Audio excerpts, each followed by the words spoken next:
Hello, everybody. This is adamu.dankore. I want to talk today about communities in Nigeria that operate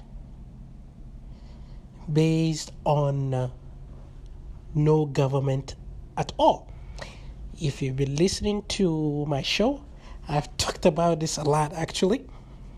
But this specifically relates to a video I watched recently on a Fulani settlement in Abuja, Nigeria. I watched a video blog by this YouTuber. Okay, I'm sad. I think maybe I said it right, maybe.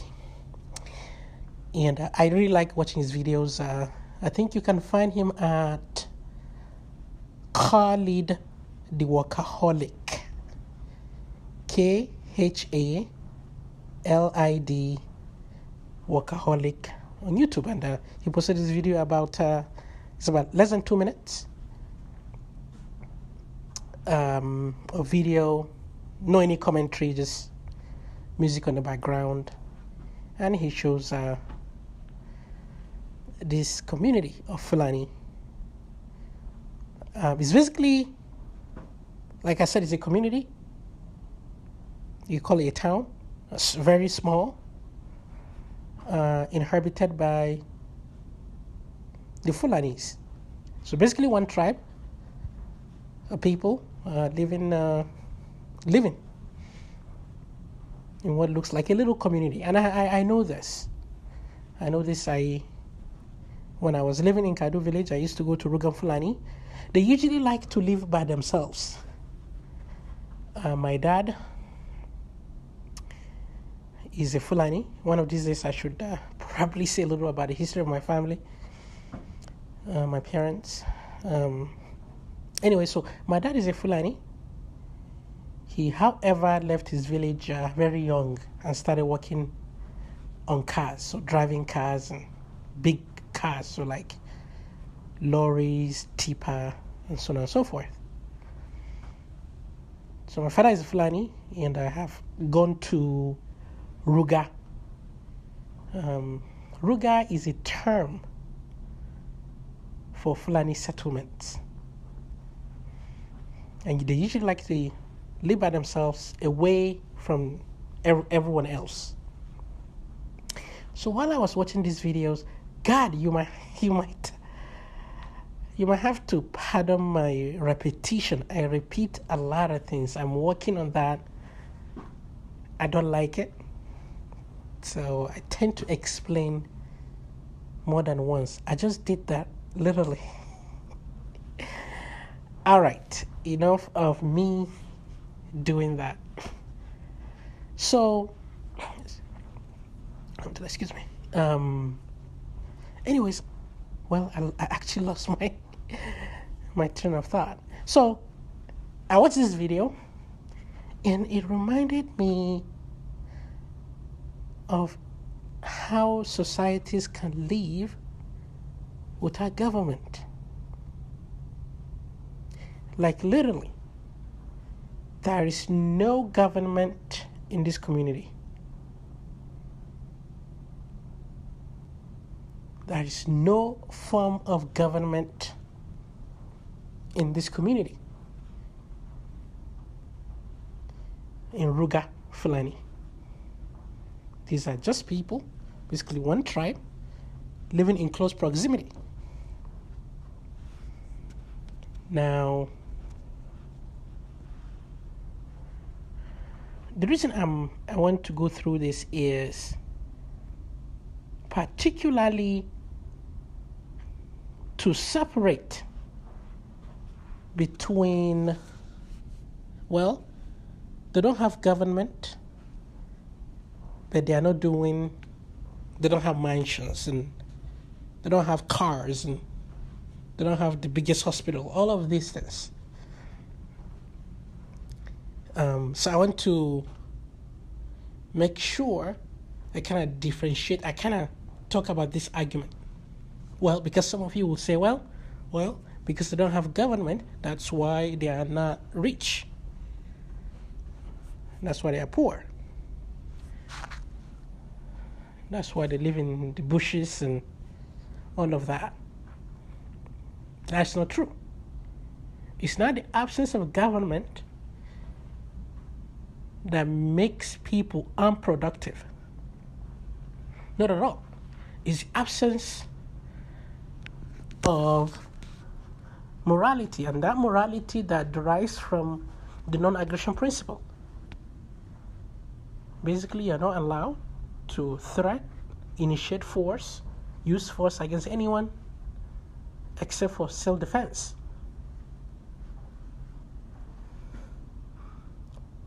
That morality that is derived from the non-aggression principle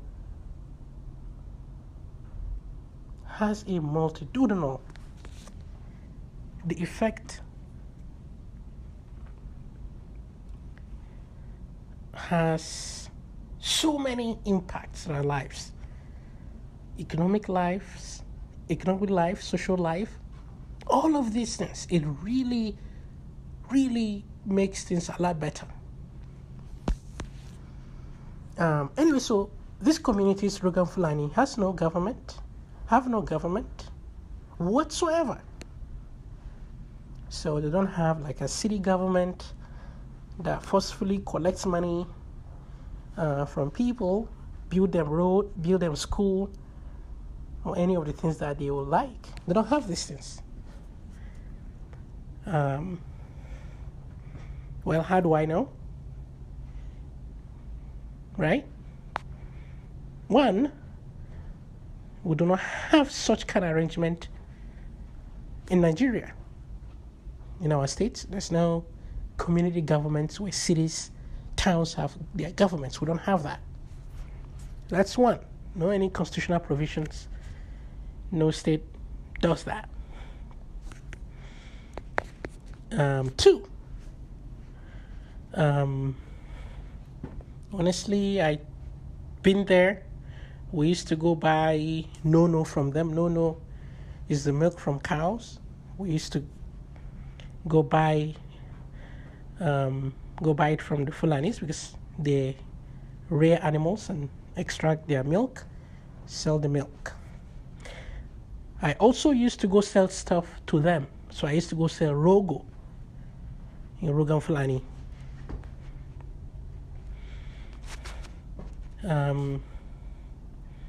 I haven't came across any, regulation. Okay, this is the regulation of a town. We have government. I have not. And I haven't seen heard of any regulation governing the federal capital territory that allows for people to have their own government and collect taxes. So constitutionally, they can't, regulatory wise, I don't think they can do that. There's no such a thing. So that's how I know these communities have no government, have lived in Kato that has no government as well. So those are my reasons and facts. So while I was watching this video, I was like, oh my God, look at a community that does survive forever without government. So really, people, we do not need government to live in a community. Because government is violence. You don't need that. Now, what you need is a non-aggression principle. And you don't need government to enforce that. Social ostracism is the most powerful way, non-violent way to punish offenders. Social ostracism. Now go to a Fulani town and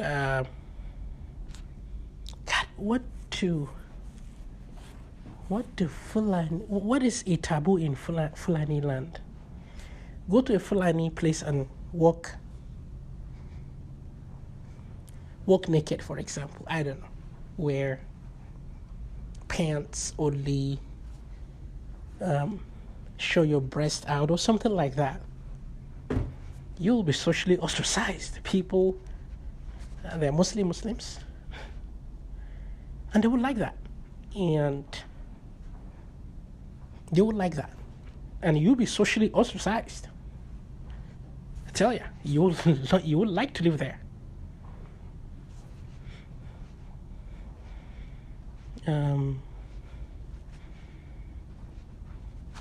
Anyways, so what I'm saying is the non-aggression principle, and if anyone violates it, first of all, you can protect yourself, and second, if anyone violates anything, social ostracism.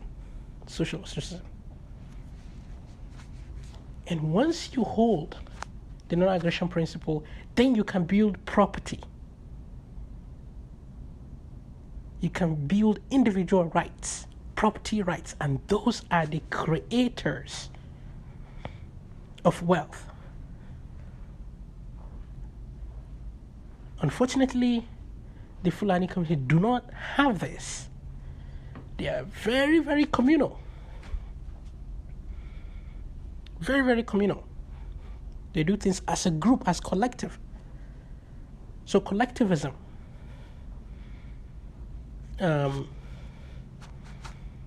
If you are a young man or boy, as soon as you reach the minimum marriage age, you are married.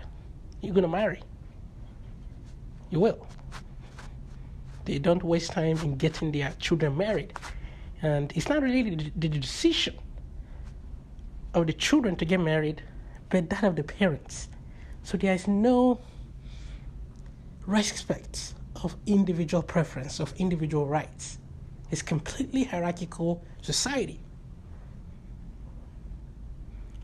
So you can't develop property rights there. And I have no doubt that the land they are using, they are occupying, is also communal. So basically they move in their large numbers, settle, and then they share the piece of land together. Because that's what they do. They move around, inhabit place, and they can move totally. Go and find another place, location, and then inhabit. They don't stay very long. They can move. They are one of the most widely moved tribes in Africa. They move a lot.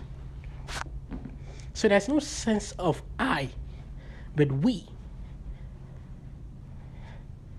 So the non-aggression principle is violated all the time. And you can't develop property and individual rights, the prerequisite for wealth. Absolutely not. So that's what makes people poor. We are poor because we do not uphold the non-aggression principle. You don't control others by force. Ostracism is a form of force. Non-violent, well, it's not a force. Okay. It's not a force. Let me correct that. But like for example, with the marriage I mentioned,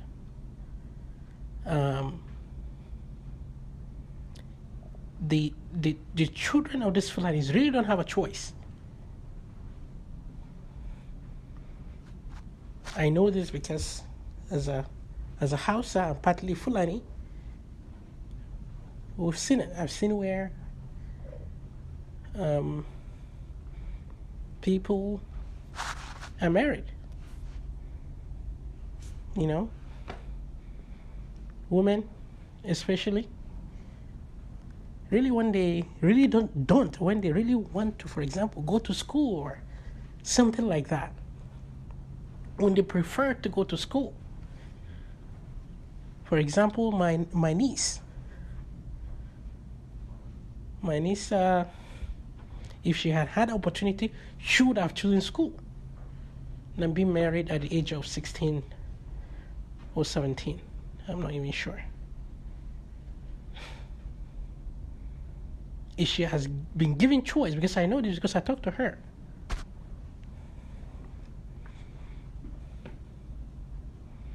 And people that use Islam to justify this are wrong.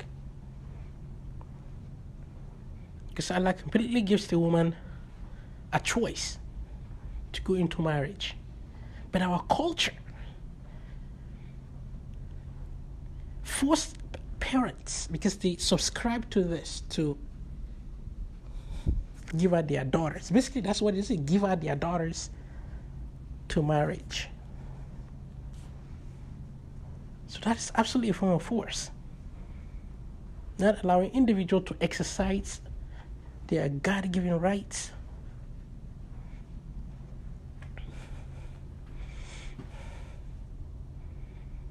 And I bet if you're Fulani and you want to have that individual, this is my own, this is my part, this is my land, I don't want that communal ownership, you wouldn't go along with them. They will not carry you. They will not carry you. They will ostracize you.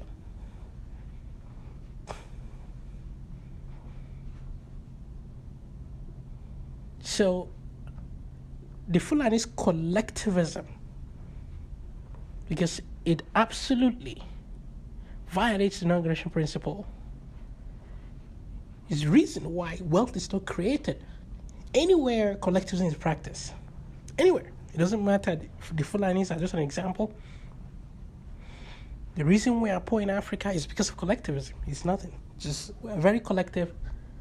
No individual rights. No property. Therefore, no property right. The non-aggression principle is violated. So there's none of these individual rights, property rights. Like in Nigeria, the land is completely owned by the federal government. The government is the owner of the land. You rent it. Nigerians rent the land.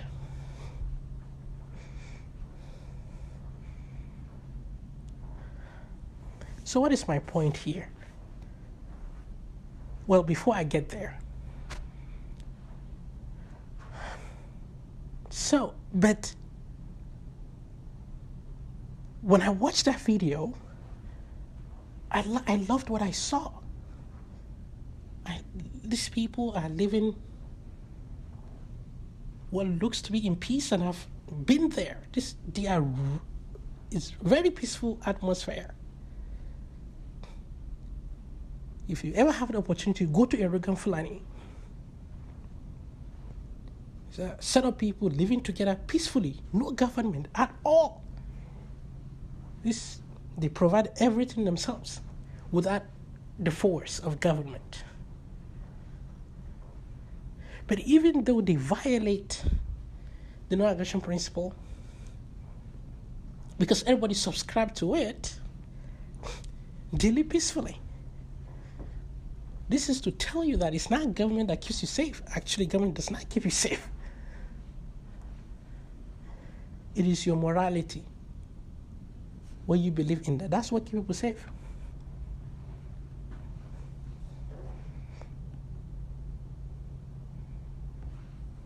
So a society, basically a community that lives like government, peacefully. I don't subscribe to their collectivism, but they live peacefully. Still. And it's possible to live without government. Absolutely possible. Visit these places, you see.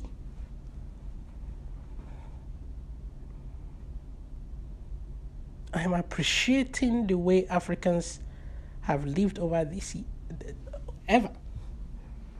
I mean, I'm sure other places too. Absolutely no governments.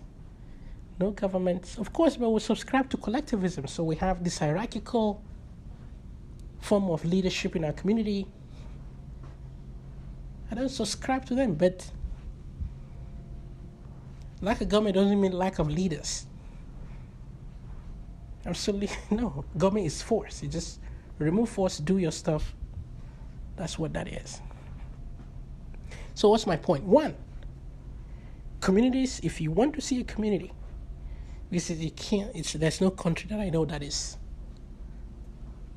completely without government, okay? It won't even be called a country in the first place. So if you want to see communities that exist without no government at that level, no regulation whatsoever, go to Africa, go to communities in Africa, go to Rugan Fulani towns. You would see.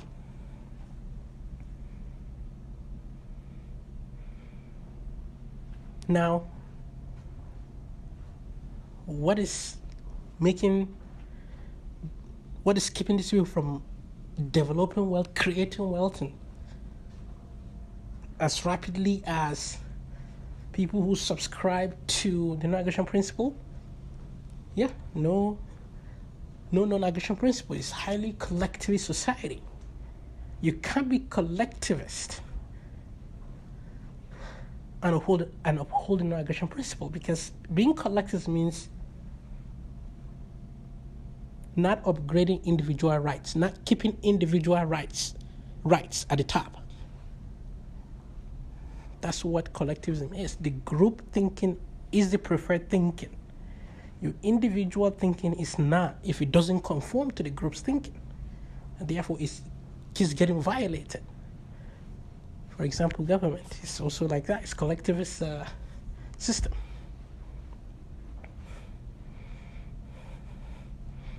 So that's why these communities, these countries, everyone that practices collectivism does not create wealth. Even if it does, through government fiat currency, it collapses. It doesn't last long.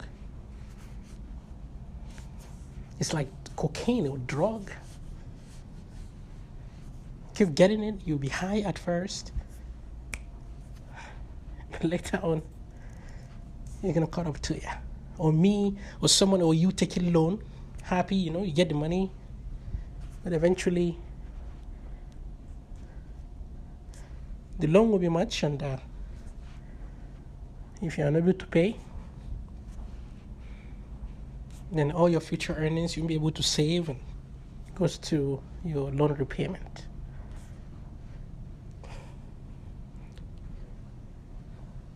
So it is the non-aggression principle that increases wealth, that creates wealth.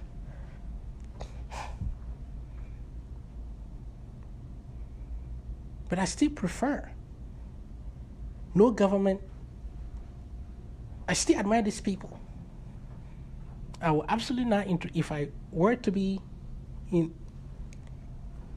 if my decision were to be number one on earth, if everybody has to follow my decision, I'd be okay, yeah, no, live without government. Just live it the way you are. Live your life. No government at all. Let's preach the non-aggression principle to cultures, to people. And then with time, people begin to realize this and adjust. So I'll preach for educating, okay?